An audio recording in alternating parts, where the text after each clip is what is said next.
নমস্কার বন্ধুরা, এক টুকরো রোদ্দুর বৃষ্টি কবিতার আসরে সকল শ্রোতা বন্ধুদের জানাই বাংলা নববর্ষের প্রীতি ও শুভেচ্ছা।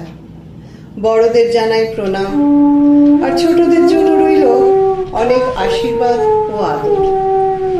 1432 বঙ্গাব্দে আপনারা সপরিবারে সুখে থাকুন, সুস্থ থাকুন, মঙ্গলময়ের কাছে এই প্রার্থনা করি।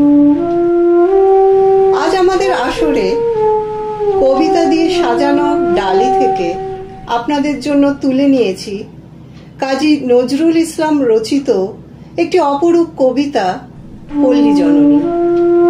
শুনতে থাকুন, দেখতে থাকুন বাংলা মায়ের প্রকৃতিকে নিয়ে লেখা কবিতা পল্লী জননী।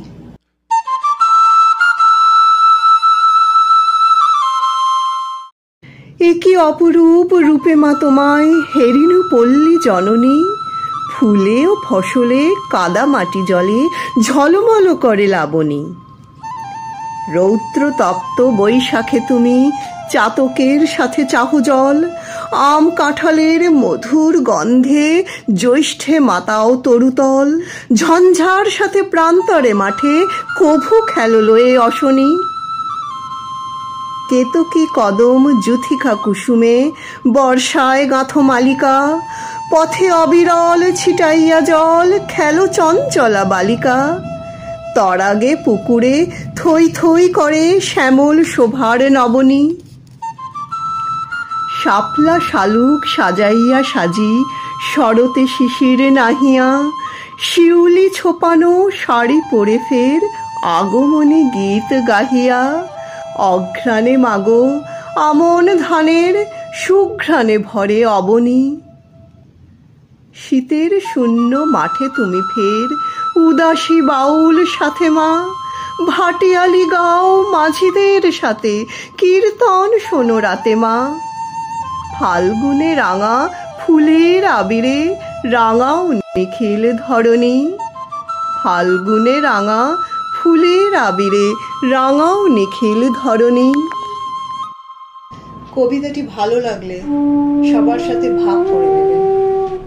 আবার আসবো অন্য একদিন আরেকটি কবিতা নিয়ে।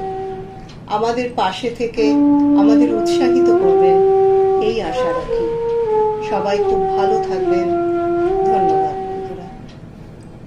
বুঝি আসছো আজি স্নান করি, গাংচিলেদের পক্ষধ্বনির সনসনানির গান ধরি। মৌমাছিদের মন ভুলানি গুনগুনানির সুর ধরে, চললে কোথায় মুগ্ধ পথিক পথটি বেয়ে উত্তরে। আরো কত জন্তু আছে বলতে কি আর পারি, স্বার্থে যদি আঘাত লাগে জানবে স্বরূপ তারি। পর আসেনি তাই সকলে ব্যস্ত এবং উৎসুক, আনন্দে আজ বুক সকলে নাচছে কেবল ধুক ধুক।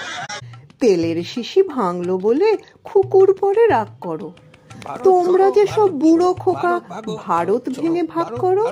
তার বেলা